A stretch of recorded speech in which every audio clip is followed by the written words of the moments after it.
చెప్తా. డబ్బులు అండి మన డబ్బులు కాదు కదా, పోతాయి.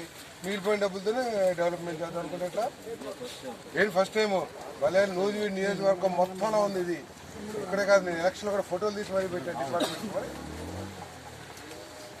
కాదు. ఇప్పుడు ఈ ఎన్టీఆర్ కాలనీకి ఒక పర్మనెంట్ సిస్టమ్ ఏర్పాటు చేయాలంటే ఏం చేయాలి?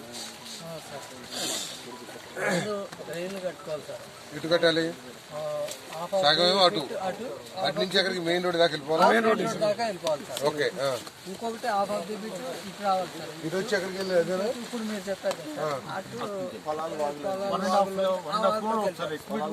ఈ ఒక కాలనీ 1.5 crore మొత్తం ఇన్ఫ్రాస్ట్రక్చర్ లోపల కూడా సార్, మొత్తం లోపల డ్రైన్స్ 1.5 crore ఒక కాలనీ ఎక్కడ పడతావు? అంత డబ్బులు ఫస్ట్ ఫేజ్ ఒక ఏం కాదు, 50 లక్షలు కూడా ఎక్కడి నుంచి వస్తాయి నీకు?